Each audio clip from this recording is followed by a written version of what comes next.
اور واقعہ آپ کو سناتے ہیں انشاءاللہ، پھر جو ہے وہ ہم وائنڈ اپ کرتے ہیں۔ A righteous man was once asked to tell the story of the most pivotal moment of his life۔ ایک نیک آدمی سے پوچھا گیا کہ آپ چینج کیسے ہو، کوئی ایسا واقعہ بتائیں موسٹ پیوٹل کہ جس نے آپ کو چینج کر دیا، کمپلیٹلی جو ہے وہ تبدیل کر دیا۔ He started to think and then he said, his answer was, when I was a young man I would not hesitate to perpetrate any sin that was made available to me۔ انہوں نے کہا کہ جب میں ایک نوجوان تھا تو جو گناہ کی مجھے اپرچونٹی ملتی تھی میں کر بیٹھتا تھا، یعنی میرے میں کوئی شرم نہیں تھی۔ Then one day I saw a young woman who was perhaps the most beautiful woman I had ever seen۔ اور پھر میری نظر ایک خوبصورت عورت پہ پڑی اور بہت خوبصورت تھی۔ Much tempted by her، میں ٹیمپٹ ہوا اس کی بیوٹی سے۔ I indicated to her that I wanted her to approach me۔ ظاہر ہے کہ انہوں نے بدکاری کرنے کی انٹینشن شو کی۔ She seemed nervous but I thought that she would probably agree to satisfy my sexual desires for money۔ انہوں نے کہا کہ مجھے لگا کہ پیسہ لگاؤں گا تو یہ معاملہ ہو جائے گا۔ She approached me with what seemed to be a great deal of trepidation، یعنی fear، and when she actually stood before me she looked extremely terrified۔ کہ جب وہ عورت میرے سامنے آئی تو وہ کانپ رہی تھی اور بہت زیادہ کانپ رہی تھی۔ تو میں نے اس سے پوچھا کہ ایسی کیا بات ہے کہ تم کانپنے لگ گئی؟ تو اس نے کہا کہ by Allah O my brother, یا اخی واللہ never before this day have I offered my body in this way. اس نے کہا کہ میں نے آج تک ایسی کوئی حرکت نہیں کی کہ میں نے اپنی باڈی آفر کر دی ہے۔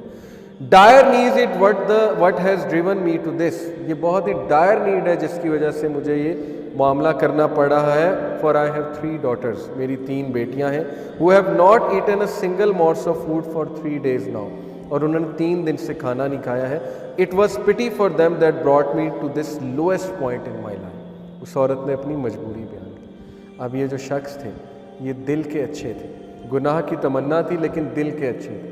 انہوں نے جب اس عورت کو یہ کہتے سنا تو ان کی آنکھوں سے آنسو آ گئے اور انہوں نے اللہ کو کہا کہ میں کتنا بدبخت ہوں کہ میں ایک عورت کی مجبوری کا فائدہ اٹھا کے اس کے ساتھ جو ہے وہ گناہ کا عمل کرنا چاہتا ہوں۔ اسی وقت وہ اس عورت کے گھر گئے، اسے کچھ پیسے دیے اور اس کے بچوں کے سر پہ ہاتھ رکھا اور واپس آ گئے، اور اللہ کو یہ عمل ان کا بہت پسند آیا۔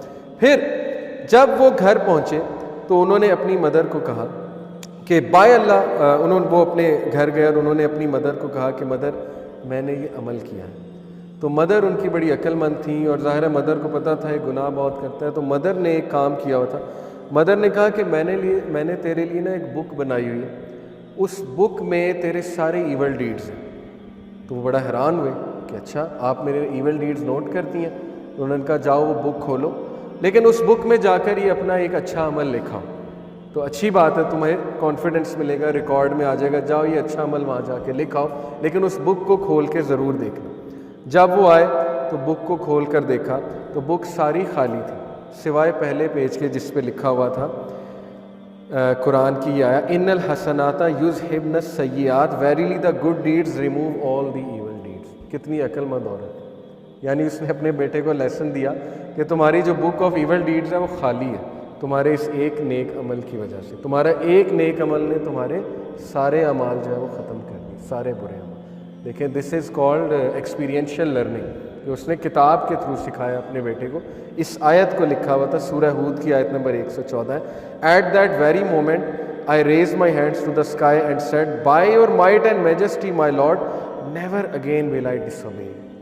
تو یہ ان کے لیے پیوٹل ترین مومنٹ تھا، کس طرح ایک عورت کے تھرو وہ دین کی طرف آئے۔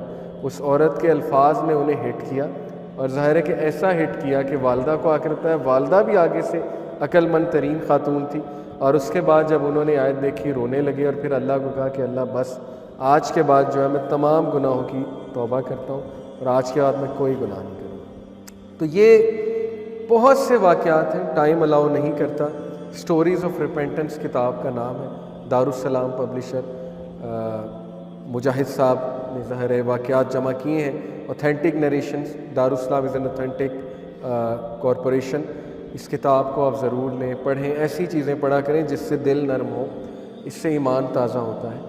جب آپ چیز دیکھیں گے ہی ایسی اور چیز سنیں گے ایسی جو گناہ کی طرف مائل کرتی ہے، پھر تو گناہ نہیں چھوٹنے والا۔ جب آپ بیٹھتے ہی ایسے لوگوں میں ہیں جو دن رات گناہوں میں ملوث ہیں، پھر تو گناہ نہیں چھوٹنے والے، سیدھی سی بات۔ اس لیے ایسی چیزوں کے ساتھ اپنے آپ کو اٹیچ کریں۔ میں نے آپ کو ریسورسز بتا دی ہیں، بہت آسان ہے۔ اللہ تعالیٰ ہمیں ہدایت دے اور اللہ تعالیٰ ہمارے گناہوں کو معاف فرمائے. جو بھی لوگ آج یہاں اس محفل میں بیٹھے ہیں اللہ ان کے تمام گناہ معاف فرمائے اور نیکیوں میں تبدیل کر دے.